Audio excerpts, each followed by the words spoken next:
Hello, hello, hello! అందరికీ నమస్కారం. నేను మీ పాడ్‌కాస్ట్ పద్మావతినండి. అందరూ ఎలా ఉన్నారు? హ్యాపీ సంక్రాంతి అండి. మీకు, మీ కుటుంబ సభ్యులందరికీ సంక్రాంతి శుభాకాంక్షలు. సంక్రాంతి వచ్చింది తుమ్మెద, సరదాలు తెచ్చింది తుమ్మెద అంటూ పాడుకుంటూ ఎంజాయ్ చేసే పండగ కదండీ ఇది. మీరందరూ ఎలా జరుపుకుంటున్నారు ఈ సంక్రాంతిని? ఏమేమి పిండి వంటలు చేసుకున్నారు ఈరోజు? ఏమేమి పిండి వంటలు తింటున్నారు? నాకు తెలిసి సంక్రాంతి పిండి వంటలని ఇష్టపడని వాళ్ళంటూ ఉండనే ఉండరు. నాకు మాత్రం అరిసెలంటే చాలా పిచ్చి అండి. వేడి వేడి అరిసెలు అలా కాల్చిన వెంటనే తీసుకొని తిన్నామనుకోండి. అబ్బా! చెప్తుంటేనే నోరు ఊరుతుంది. మీకు అనిపిస్తుందా? మీకు ఏ పిండి వంట ఇష్టమో నాకు కామెంట్ సెక్షన్‌లో చెప్పండి. పాపం డైట్‌లో ఉండే వాళ్ళకి మాత్రం ఈ పండగలన్నీ పెద్ద విలన్స్‌లా కనిపిస్తూ ఉంటాయి. ఏమీ తినలేరు. ఎంతైనా డైట్ చేయాలంటే చాలా కష్టమండి.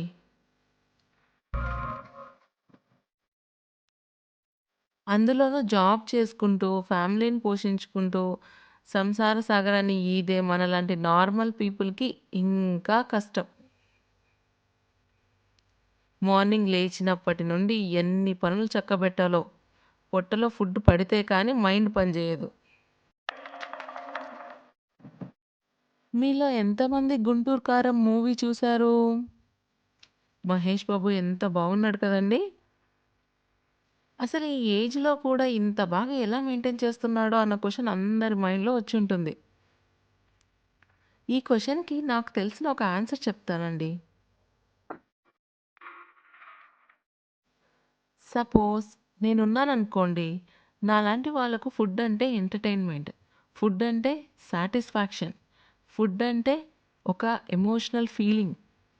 కానీ మహేష్ బాబు లాంటోళ్ళకి ఫుడ్ అంటే బాడీకి ఫంక్షన్ అవ్వడానికి యూజ్ అయ్యే ఒక ఫ్యూయల్ అంతే.